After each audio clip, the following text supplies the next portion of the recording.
You're listening to part two of Looking Back to the 90s and noughties with Neil Humphreys. How would Manchester United's dominance compare to City's dominance today?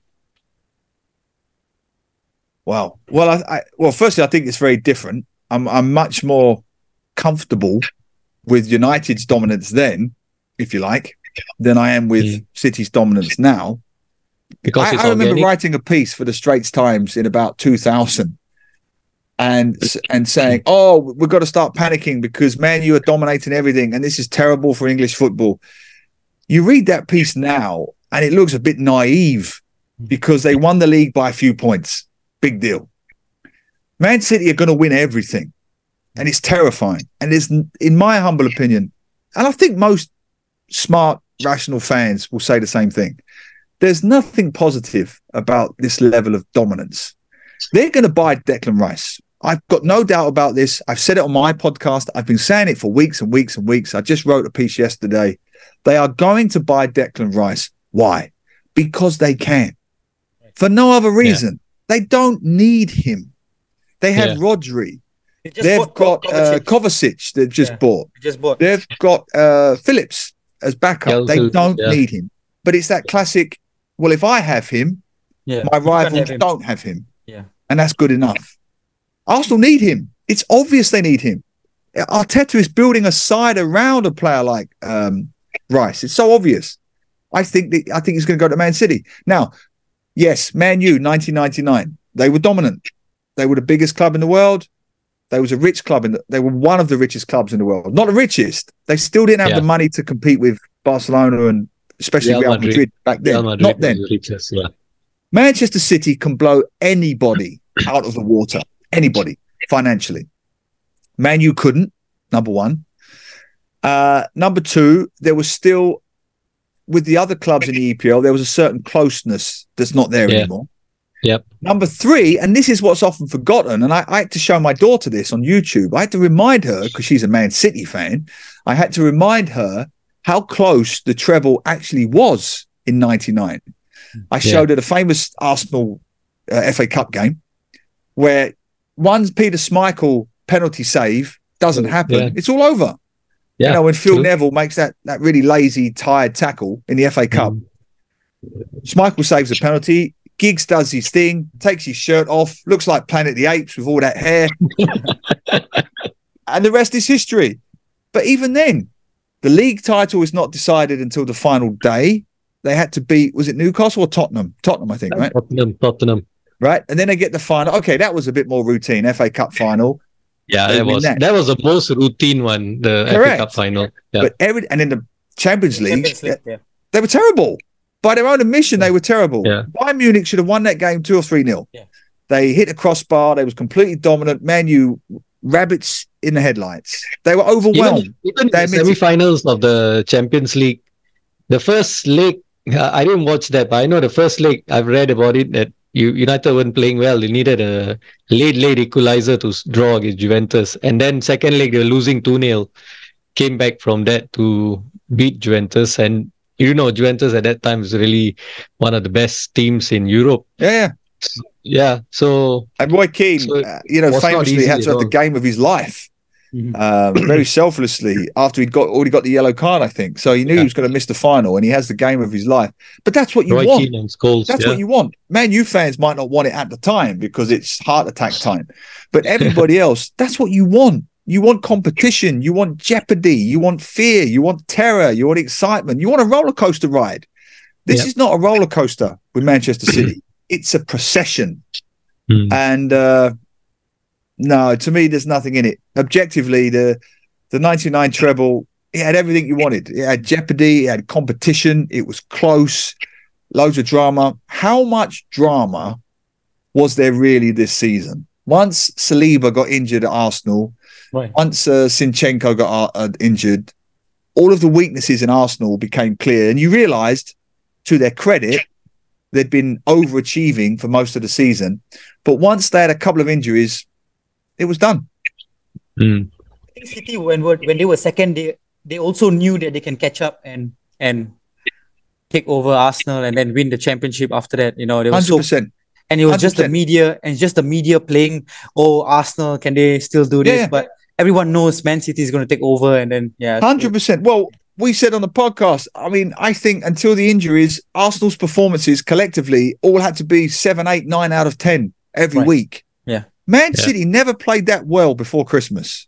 They just didn't. They were, dealing with Haaland and acclimatizing, recalibrating. But Man City are such a level that 6 out of 10 is enough. 5 out of 10 is enough most weeks. It's enough for them. It's pretty bloody boring for the rest of us. Give me the 90s any day. Give me the 90s. Yeah, for sure. Okay. So you came to Singapore in which year? 96. 96, okay. So when you came to Singapore, first question I got to ask you is, what was your impression of locals supporting foreign national teams when it came to international tournaments? You know that a lot of people support England. Yeah. So foreign what was national your first teams, impression? right? Yeah. I didn't have a problem with it. It made sense to me. If your national team is not there and you want to have an interest, you've got to support someone, right? I mean, whatever it is. So, no, I didn't have a problem with that. The only problem I had with it wasn't supporting another nation. It was not supporting your own nation that I had a problem with. And as I've said before, one of the inspirations for my novel Match Fixer was going to those Man U Liverpool games in Singapore in 2001 and seeing Singapore fans at the old National Stadium at Kallang cheering Man U and then booing Singapore. I just couldn't, the Angmo in me, I just couldn't get that. I couldn't accept that. And even in the press box, and I don't care if this upsets other journalists, they didn't seem to have a big problem with that. They said, oh, it's only a bit of fun. I said, it's not a bit of fun, is it? They've paid money as football fans and they're booing their own team. And I tell you this, guys, I know for an absolute fact, I'm not naming names, but I know the players didn't like it either. Why would you? You're playing for Singapore. You're a lion. You're proud to be representing your country, and your fellow Singaporeans are booing you. I know this because they've told me. When Liverpool came as well, they were singing "You'll Never Walk Alone" in the national stadium against Singapore. Yeah, and that's you say that way. It's mad. And people say, well, what do you expect? They're Man U fans. No one sings the national anthem during the national games. Yeah, Man U attack, you cheer. Singapore attack, you cheer. Yeah, win-win. Yeah, win-win. Yeah, that's fine. No losing here. Correct. Exactly. That is fine. Yeah. And I'll have to say, I'm not just saying this because I know where Rasvinder is from, but I'm not just saying this, but I also covered the game in Bukit Jalil a week before, when it was Malaysia against Man U. And I think the score, it was closer than Singapore's score. I think it was 5. I'm going to say 5, but I might be wrong. I know it was 7 when they played. Was this in 2001? Yeah, 2001. Singapore. What was it? Oh, yeah. Singapore was 8-1. Okay. Yeah, that's right. But when I was at Bukit Jalil, I can guarantee, I was there. The atmosphere was different. It was different. It wasn't the same. There was cheering for both. It was completely different. The football, I'll say it. I've said it before. The football culture is different on both sides of the causeway. It just is. And we have to accept that. And in Singapore, which was your first local match that you watched? Well, like I said from the start, support your local team. I lived in Toa Payoh, so Balestier was across the road. I lived in Lorong 8, and Balestier, of course, was near Toa Payoh Central. And it was within about a week of me arriving. So it would have been late November 1996. And it was Balestier Central, as they was called then. Yeah. I can't remember who they played, but I think it was 3-1 or 3-2. But what I do remember is it was packed. And it was so packed that they, as you guys remember, they had to put extra seating around the sides on the running track to get about 3,500 in. And now that one crappy old stand, the concrete stand, is enough. Yeah. And it's just uncles, checking 4D. It's a waste of time. But and I don't even think they even opened the seats on the other side. I don't even know if they're there anymore. But they had the seats all around the athletics track. And it was packed. It was about 3,500. And it was brilliant. 96. So the S League was only 2 years old then. And so, and 96 getting good crowds at all stadiums. 96 was the first year of the S League. Yeah. 96, yeah. Yeah. It's 96. Sorry, yes, 96. Sorry, yeah, yes, you're right. 96 was the first year. Yeah. And what was it that you like about local football back then? Just that. And that it was local. And what is it that what do you not like about local football from back then? In Singapore? Was there anything? Yeah, in Singapore. Back then, I can honestly say, I'm not just, being nostalgic. There wasn't much I didn't like about local football. In fact, I've written about this in my first book. I like the fact that there was a little bit of local tribalism. Not much, but I mean, Home United and the uniform, SAFSA, SAF, they hated each other. Yeah. CFFC. And everybody hated them because they were the government teams. They were uniform teams. So that was great. So you had the Man U and Liverpool of Singapore and everybody hating the Man U and Liverpool of Singapore. So that was fantastic. And then you had and Sembawang, yeah, right? and then you had Balestier, which was kind of topo, working class, heartland, like West Ham. So it had a, sort of multiracial vibes like East London. So I identified with that. And so Balestier were my local team for a while there. And interestingly, Balestier's always had a strong Indian community element. There's Indian owners and so on. And of course, East London is predominantly Indian, or it was when I was growing up. So you had that. Upton Park was predominantly Indian and still is. So you had that nice sort of connection to it. So I like that. And it was just as an Angmo from England, I was so lucky looking back because I was a teacher and I was a football fan. So there's no better way to ingratiate yourself into a new culture quickly than to go to 20 different schools in different parts of the country, kindergarten, primary, secondary, JC, which I did, all of that. And at the same time, going across the country to see different football matches. So it was great. There was no negatives. In fact, I love the sense of humor that, Singaporeans, they say, oh, they're so boring. But the sense of humor in the football stadiums was just like in England football stadiums. I remember this, when I used to go to Tanjong Pagar, there was this guy who has the big drum, the big Chinese drum. And every time an opposition player went down injured, he would play the funeral beat on the Chinese funeral beat. And I just used to think that was hilarious. People would be crying with laughter. The guy's dead. Let's get the funeral going.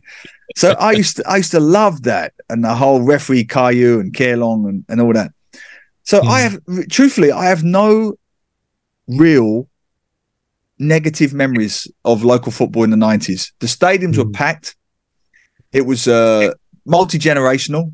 You would see kids, grandparents in the early days. It's great. It's great. Fast forward to what is happening right now. You see 96, so many good memories. In fact, when I was younger, I used to go so my place is Marine Castle and Hougang Stadium. Yeah, that's where I go now. I go there now because I live in Sengkang. So now I go to Hougang. So Hougang, So technically, Ras and I have been going to the wrong stadium for a while, but that's another story. But fast forward to the football right now, and what has been written, what has been said. Let's say, Neil, man, you've been in Singapore for what? Over 20 years now. Let's say you've given the keys to Singapore football, FAS or Unleash the Raw give you the keys. How would you go about it? How would you change it, or how would you run it? And what needs to be addressed? Well, we all know what needs to be done. It's having the balls to do it that's the tough part. So what you do is you work backwards. What's the number one problem? The number one problem is the majority race doesn't really play the sport enough, which is the Chinese, 75% of the population. We got to deal with that. So why do they not play? They have very good reasons for not playing. If I was a Kiasu parent, I'd probably be the same. There's not enough money. There's no career path. There's no pathway. So you've got to work backwards from that. Forget everything unless you can get corporate involvement. Now, there's only two ways really you can do that. You either do it publicly or privately, right? It's not rocket science. So the Lion City Sailors has got the only workable model, I think. And we've just seen this week that Geylang may be privatized. Right. That's the way it's got to be done. Now, I don't know, call me a cynic, I don't know if there's any government pressure on these nice China chowkeys who set up shop in Singapore. I don't know. But there actually should be. There should be. Because when, at the end of the Malaysia Cup, you're right, Malaysia Cup was 94. Yeah, when Laser Cup ends in 94, right? S League starts 96. In the early days of the S League, there was government pressure because it was saving face, right? We don't want to look silly in front of the Malaysians. So in the early days, there was government pressure. If you look at the early sponsors of the early S League clubs, big names like Sony and JVC and all this, because it doesn't hurt for a government to say to GLCs, 1 million here, 1 million there, 1 million. It's pocket change. Right. We can do this today. Correct. And your MNCs wouldn't even notice it. Your GLCs wouldn't even notice. They all have, you know this, they all have funds, they all have social governance crap that they have to do. So they could pay a couple of million, they wouldn't even notice it. So there needs to either be two things. You either need the private guys, our China friends, or you need the government telling our China friends or telling our big businesses or advising our big businesses to support the local clubs. That is a very simple solution. $3, $4, $5 million per club per season would take care of it just like that. And it is pocket change. But what are you seeing instead? You're seeing Comfort Delgro, our company that gives jobs to Singaporean taxi drivers, giving money to the Festival of Football that is coming up between Liverpool and relegated Leicester and Tottenham. And I know because I got the emails. Yeah. Have you seen it? Festival of Football. Yeah. Sponsored by Bayern Munich is also here. BDG app. The app. They're trying to promote their app, right? The Comfort Delgro taxi app. So they can sponsor a couple of training camps of a few overweight retired Liverpool footballers, but they can't sponsor local football. Why? This is a long answer, but why? Because honestly, I don't think there's the public interest. And if there's not the public interest, then why should they waste taxpayer dollars on something that's not going to affect the vote at the next election? The deeper issue, guys, is, so that's the answer. The answer is quite straightforward. The deeper issue is, why don't they do it then? Why don't they get a few GLCs or companies to say, right, you 2 million, you 2 million, you 2 million, sponsor the 8 clubs, 6 and clubs. It could be under like CSR, corporate social responsibility coming. Yeah. Because I just don't think there's the will. Then why have local teams then? If this is the case, then why have local teams? Why come up with initiatives? You know, you get what I'm trying to say. They wanna send our team to the World Cup again. I don't know which year now, but it doesn't make sense. You know, 1 + 1 is not 2 to them. I don't know. I agree. I completely agree. There's a complete contradiction here. On the one hand, you've got this Unleash the Raw project that has some government funding, but it feels a bit one arm tied behind the back, almost 2 arms tied behind the back. You're doing it with a little finger. It's like you either go in properly with full public-private support, or frankly, don't bother. I have my theories, conspiracy theories, if you like, of why they're showing face, if you like, to certain communities to keep them on side. But I just don't feel there is a corporate will for this to happen. They're putting more interest and investment in the bloody, what was this thing we got at the moment? The stupid, not stupid, I shouldn't say stupid. E-games, esports. Yeah, that, right? Yeah. Because what we need in Singapore, right, is another reason for children not to go out. Yes. That's what we need. Yes. You know, obesity is on the rise. Right. Diabetes is on the rise. You know, kidney issues are on the rise. But what we need in Singapore is another reason for kids to sit at home all day doing this. I personally think it's nonsense, and I know the counter arguments. Oh, you know, they do the cycling and they do the Formula One and they do this and they do that. Yeah. That's the same. That's the same as running around a cage for 90 minutes. Yeah, that's the same. Then with the academies and stuff, Neil, with all these academies, I think Real Madrid is here, Barcelona is here, Liverpool academy is here, Chelsea. You know, I think a lot of and also a lot of grassroots academies. You know, I feel that I'm seeing like more parents willing to send their kids to these academies. Maybe that is also a good step in the future. It's not a bad step, but a lot of these academies cater to a lot of wealthy Angmos and expats and atas, you know, Singaporeans. Okay, and that's fine. There's nothing wrong with that. Great, they're playing football, fantastic. But are any of these kids seriously going to go into it as a career? And more importantly, how many of them are actually Singaporean? Right. Because if you go down to the grandstand or some of the, as you mentioned, the international football academies, I know my daughter's friends play in them. They're great. And I've met some of the Real Madrid coaches. They're fantastic. And they think most of the coaching over here is terrible. But they think they're great. But I've seen the kids train, and looking at them, I would say I'm just looking at their faces. Yeah. Most of them are European, the kids. But they don't look more than about 20, 30% local. Right. So, and that's fine. You know, there's nothing wrong with that. But is that really going to get Singapore to the World Cup? I don't know. Unless also we get all these Spanish and Italian expat kids to become Singaporean, I don't know. Fingers crossed. Fingers crossed. But speaking about coach, the funny thing about Singapore as well, they went out, they got this extensive search for a new coach. And then they went out, got a Japanese coach from a university league or, you know, an under-18 coach or something. This guy is going to coach the national team, which doesn't he's make already coaching the national team. Yeah, he's already coaching the national team. And you saw what happened a couple of weeks ago against Papua New Guinea and Solomon Islands. You know, if you speak to some uncles at a coffee shop and you tell them Papua New Guinea, they'll be like, where is this? What is this country? Or what's Malaysia beat one of them, right? 10-1. Yeah. Solomon, I think that's Solomon. And we were struggling. Yeah, and we were struggling against them, and the coach is getting booed. What's the link to this? You know, what do you feel? Did we get it wrong again, or it's like the top people, not football people? Honestly, I mean, you're right. I mean, obviously, I know who the coach is, and I've read about him. His resume is not. You know, look, we are where we are in the FIFA World Rankings. Pep Guardiola is not going to answer our phone calls. You get what you get when you are where you are. And there's an element of we're just shifting deck chairs around the Titanic. It's not really going to make much difference. No matter how many times we move the deck chairs, it's still the Titanic. Still going to sink.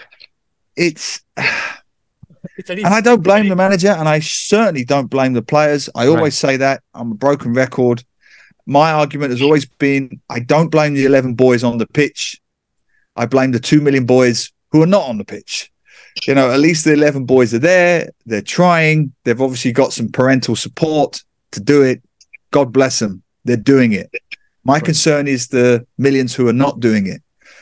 So I don't. The truth is, I know the answer. I've already told you the answer.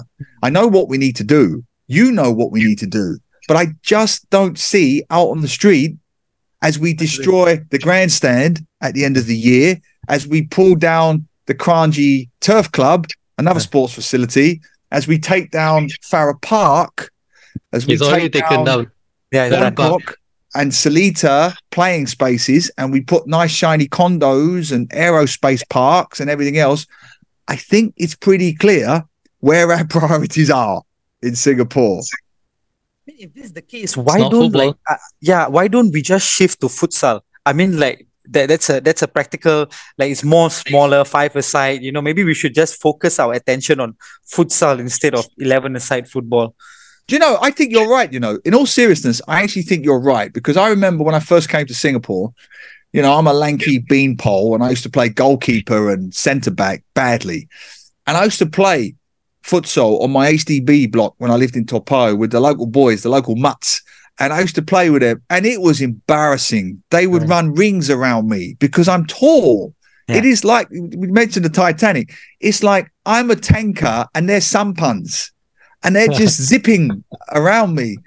And they're lower center of gravity. Yeah. They're faster. They're quicker. I'm a Tony Adams. I can't turn like that. So they're so set up to play that game. And I'm so not set up to play that game. I am effing awful at futsal. I mean, I look like the world's worst footballer. That's why I just don't do it, because I embarrass myself. So I've agreed with you for the longest time. It doesn't take up much space. Right. Our genetics, our physiques, correct, our climate and blah, blah, blah, blah, blah, is much more suited to those quick fire, intense games, you would think, right, than the big, slower, lumbering 11-a-side formats. I'm with you. I don't know why that hasn't. And then, of course, you've got the other elements of sepak takraw and certain tech other ball. elements. Where now there's a new tech ball. That is coming up now. Really, really 100%. Where there's clearly a skills overlap. So I don't know. I agree with you completely. Yeah. Right. Last question here. I think you answered it earlier as well. But do you feel that the current crop of players, the local boys, like I know you said the 11 boys, you really respect them, but do you think they are a bit too big for their shoes? Stepping out against teams like Papua New Guinea and Solomon Islands, they might have just underestimated their opponents and they got a reality check. Well, yes, certainly we got a reality check. I wouldn't necessarily say they're too big for their boots. I have come across footballers in the past who were. I don't know these boys well enough to comment on that.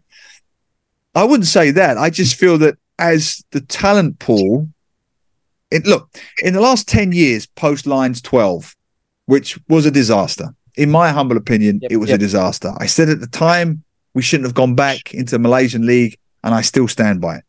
I still think we are dealing with the consequences of Lions 12, because what essentially happened was, if you remember, silly idea, got lots of headlines. We put all our eggs in one basket, Lions 12. And while we did that, a lot of the academies of the other clubs declined. Attendances went down, talent recruitment went down, and the S League suffered. I mean, it almost collapsed, if you remember. The attendances of the S League were dead. They were nothing, gone, over. I still think we're building back from that. And so the good period we had in the late 90s and early 2000s under Radi Avramovic, that was really because the S League was doing well. This is what people forget. We were getting a good quality of foreigner. We were getting a good quality of coach. And we were therefore attracting better, younger players to come through. And they were working with better foreign players and coaches. It was win, win, win, win, win across the board. Then we all go into Lions 12 and we become kampong again. To me, we become kampong. We become parochial. So where have you got, to use an opposite example, where you've got JDT across the causeway, they're trying to go all over the world, right? Yeah. We try and sneak back into Malaysia. They're going past Malaysia and we're trying to get back into Malaysia. And so because of that, we still got to, change our vision. It's all Malaysia, Malaysia, Malaysia, Malaysia Cup. But if you look at what Malaysia's trying to do, what Johore's trying to do, what the Philippines are trying to do, they're looking beyond their borders, beyond their region. That's what we lost. So I think it is going to take time just to get back to where we were. And I don't know, it needs patience, time, and quite a lot of money. And from there, then the support will come, and then everything, the traction will hopefully come. But look. I always say this. I do a podcast. The response has been amazing. Look at us. We're three guys sitting here 10 o'clock on a Tuesday night, and we're talking about local football. There are people out there who still care.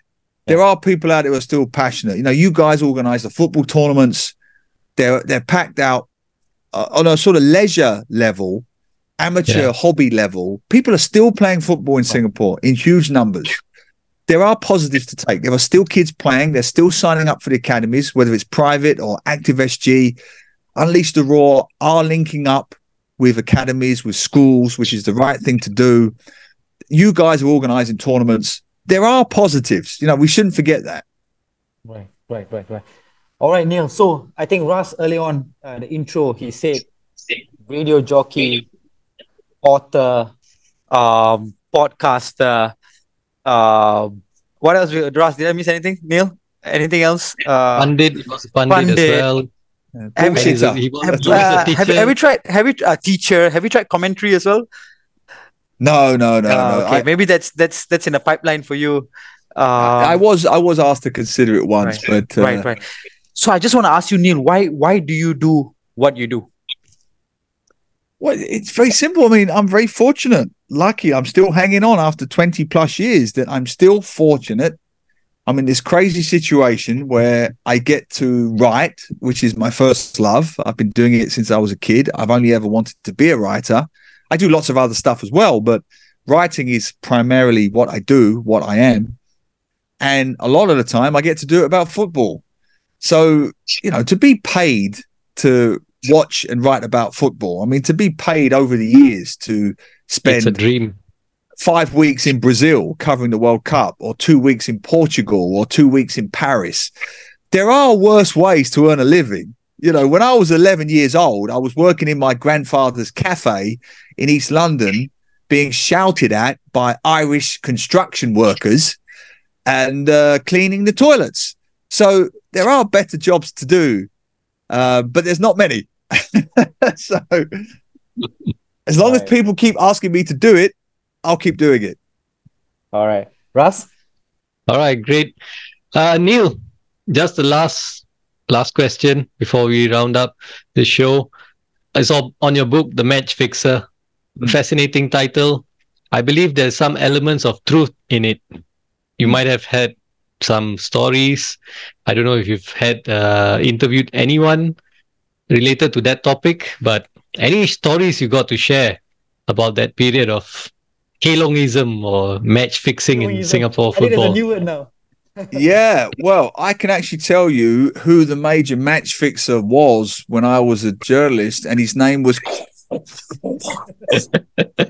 Yeah, that's who it was. No, look, I still live in Singapore. I still got to live in the world, as they say. Yeah. No, look, yeah, there's many stories. Yes, I've covered match fixing stories.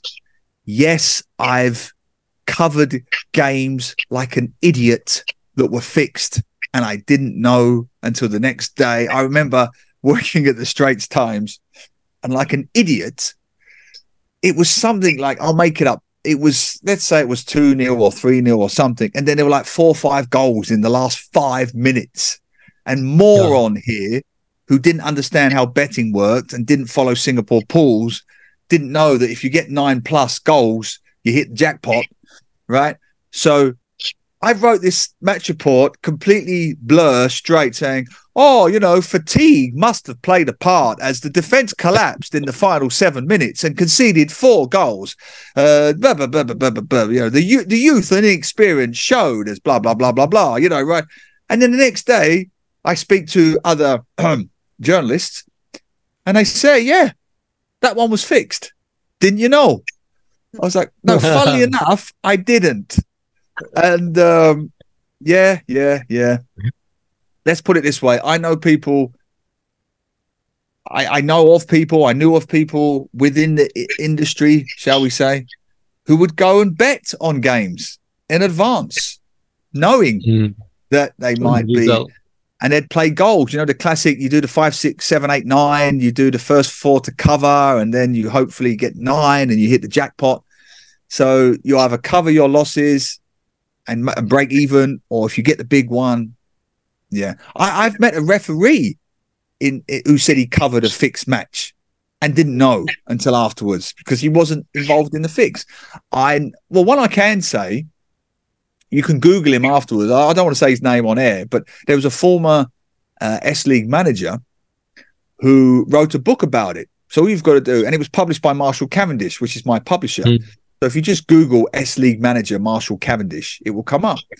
And he talks about people offering money in coffee shops, asking him any latest news on injuries and asking him for his first 11. And these were bookies. These were illegal bookies runners trying to get inside information before the game. It was much more prevalent then, I have to say, in the 90s and the 2000s than it seems to be now. And you know the saddest reason for it? I would like to say it's because the government's cleaned up and all of that. And it is. I mean, they did. You know, they arrested Dan Tan and a few of the other guys. They did kind of wipe out that last syndicate in about 2013. They did do that. So I've got to do my government thing. Well done, CPIB. Woohoo. Right? So they did do all of that. But there's a part of me that thinks that the Singapore football now, there's so little interest that even the match fixers can't be bothered. They just can't be bothered because there's not enough interest from punters, from gamblers. That's my theory. Because if there was an interest, they would do it. They would try and fix anything. I just think they're like, heck, Kayla, nobody cares. So why bother? It's too much effort. we go fix a different league. Right. Yeah. All right. Many Thanks, stories. Neil. Thanks, Neil, No, for my sharing pleasure. all your thoughts, memories, a lot of fascinating stories as well, amusing ones and some not so amusing, but okay, it's all good, man. It's been a good fun. It's been a long show as well. You know, it might break into two parts. You know, this one. Russ, Yeah. before you go, I just want to know. I just want to let you know there was one player for West Ham when I was growing up. His name was Thomas Repka. Yeah. Oh. And that guy is one of the maddest looking defender I've ever seen in my life. Yeah, he was shocking. he was absolutely shocking. Tough man. He was just after the time we had this famous player called Marco Boogers. Now, Marco Boogers, I must tell you, he was one of those guys that Harry Redknapp bought from a video. He just saw a video of him, a VHS tape. Right. He bought him for peanuts. He knew within about 20 minutes of his debut that he was the worst signing he'd ever made. He tried to cut Gary Neville in half in one of the worst fouls you've ever seen. Just type in, after this podcast, anyone listening, type in Marco Boogers, Gary Neville. It is the worst foul you'll ever see. He was given an instant red card. He never played for West Ham again. He disappeared. Nobody could find him when he was still a West Ham player. And it turned out they found him in the countryside living in a caravan while he was still a West Ham player. These is the kind of crap players that West Ham. These are the kind of things you won't get in today's football. Remember Ali Dia from Southampton? Yeah, he was like that. So-called George Weah's cousin. Yeah, that was West Ham's Ali Dia. Yeah, ended up living in a caravan. Yeah, brilliant. Only West Ham gets this kind of crap. Yeah, that's the kind of stories you get, right, in the 90s. Fascinating, great stories. Okay, Neil, do you want to plug in your books and where people can find you, or where can they buy your books from? Oh, I mean, I have an Inspector Lowe crime thriller series, which you can see there. 4 novels. They're in all good bookstores all over the world. Lots of fun. And you can just read my football columns at Yahoo every week. All right, that's nice. Okay, then, guys, this is me, Ras, signing off. Kel, peace out. Cheers. Peace out, man. Good night. Take care.